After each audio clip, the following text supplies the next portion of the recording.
Hey everyone, welcome back to The Black Suit.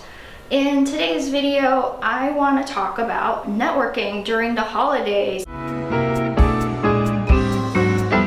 And it's a really good time to take advantage of making connections or maintaining connections you have with your friend group or acquaintance group, because if you're in the service industry like law or consulting or finance, where your livelihood depends on getting clients, networking is so important, especially maintaining the network you already have. So I want to throw out a couple of ideas that will help you more easily network during the holidays, especially this year when we can't meet people in person or spend time with family in person and friends. But I think that there are still some ways we can maintain connections and cultivate those connections so that in the future we'll be able to benefit from them. Because I really truly believe that networking is so crucial.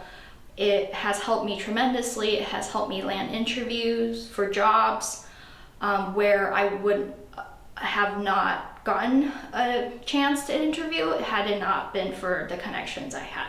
So the first tip I have is try to send holiday cards, or if you want to do a little bit more than holiday cards, send a little gift. And I made this video here about gifts, so you can consult that gift guide if you don't have any ideas for what to provide to your contacts that you want to send gifts to.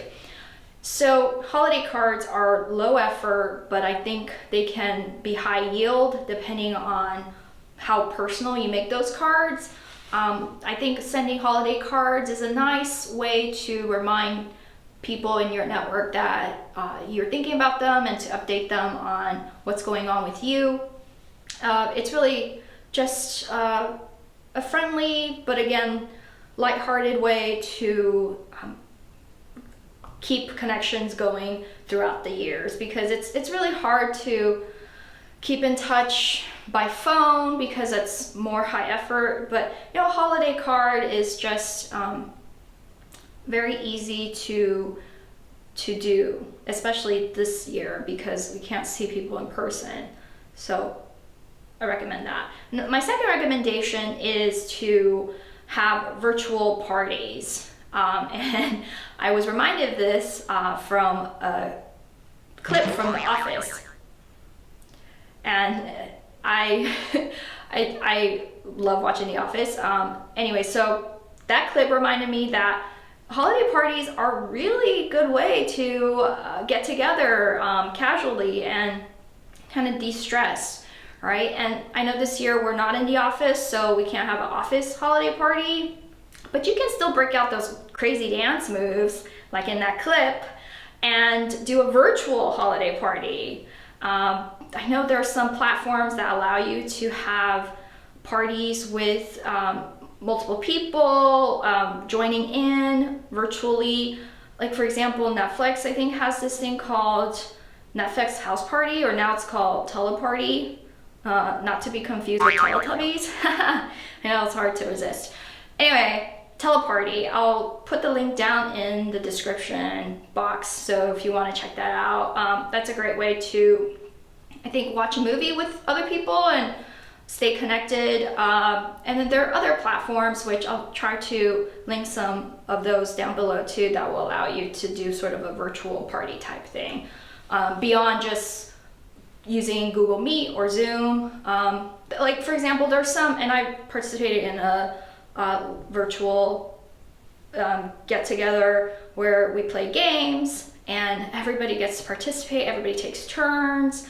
Those are really fun, and they can be short or long, however many rounds you want to go. Parties aren't your thing, like you don't want to have to get too dressed up and show up on video. I know sometimes that I just don't feel like I'm in the mood to do that.